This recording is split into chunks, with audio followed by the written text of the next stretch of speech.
Hey foodies. So you guys, today we're making brown down. If you're Grenadian or even from the Caribbean, you might be familiar with this. This is a quick one-pot meal you cannot go wrong with, you guys. So delicious. I mean, come on. I mean, just look. This was so bomb. Let me get in the kitchen and let me make some brown down.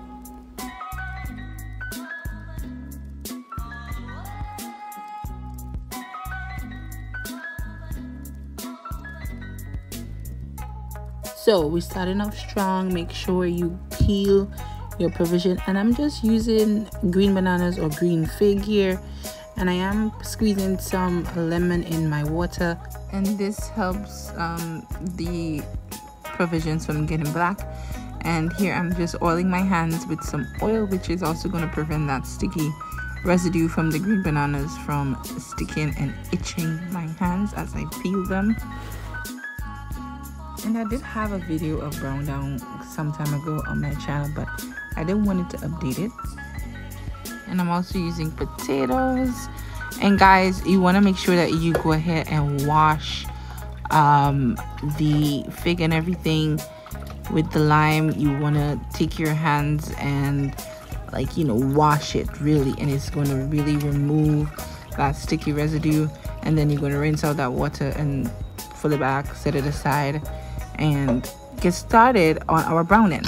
Make sure your pot is hot now. Hot. Be coming in hot.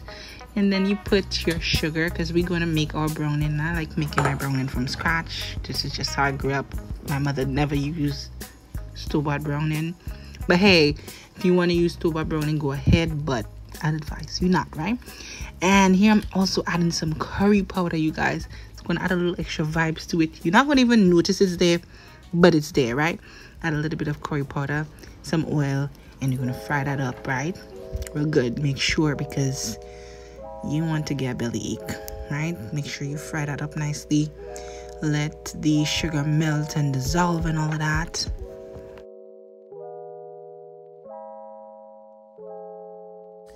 And for my meat, I will be using chicken backs. Listen, no chicken back slander will be tolerated around these parts. Use whatever meat you like, right? So we're going to keep stirring. You see the sugar start to bubble, and we're going to go ahead and add our meat.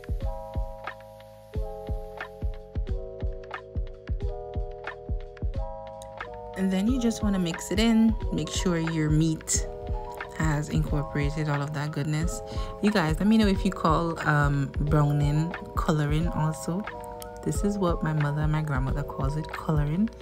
I don't know if it's just a Grenadian thing or if it's just my family thing, but yeah. Alright, so then you add some ketchup, or you could add tomato paste, and that's going to bring out the color and balance out the sugar. So make sure you add some sort of tomato paste, or what am I saying? Tomato paste or ketchup. That, and let your meat release the water. Okay, so after a few minutes, we come back again, and I did season my meat with a lot of peppers and onions and all the goodness. So the meat are real vibes. The meat well seasoned. So if your meat did not have proper seasoning, make sure and add that in there, because all that flavor is what you really need, right? Here I'm adding some onions and ginger, as well as a couple cloves of garlic. Add a little bit of Worcestershire sauce, or however you pronounce that. Nobody knows how to pronounce this thing. And some thyme. I didn't have actual thyme sprigs, which I really thought I did. I usually add a bunch of thyme in my meat, and I'm just going to add a little bit of thyme in there. Dried thyme. It dissolves into the meat, so you don't really know it's there, but it really does add the flavor.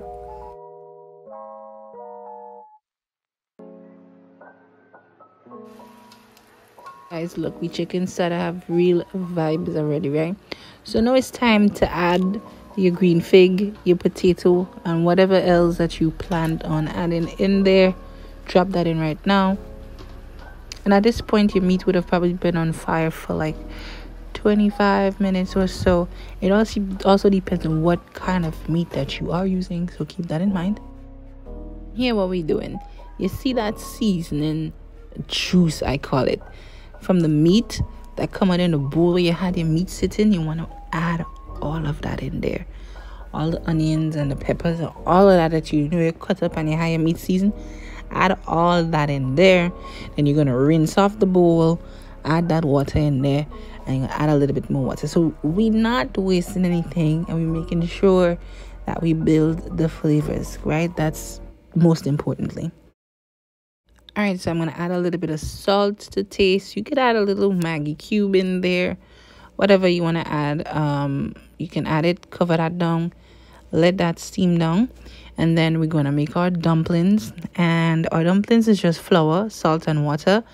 And I added a little bit of that gravy into my dumplings for additional flavor and vibes. I just felt like doing it, and it really took my dumplings up a little notch.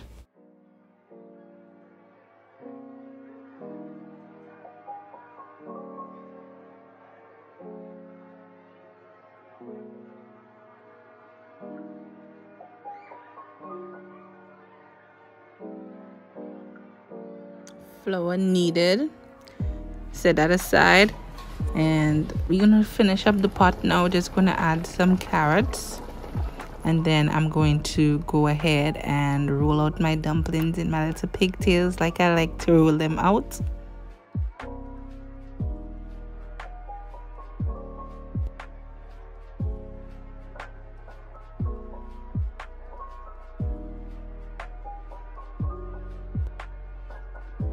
So we're basically done. I like giving it one more stir because I like my dumplings to be brown.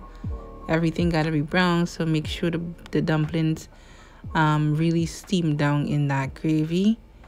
And I'm just gonna let most of the water, well, not water, most of the gravy dry down a little bit, and we done. I know this speaks for itself, you guys. I really hope you enjoyed this video. And as always, I'll see you all in the next one. Later.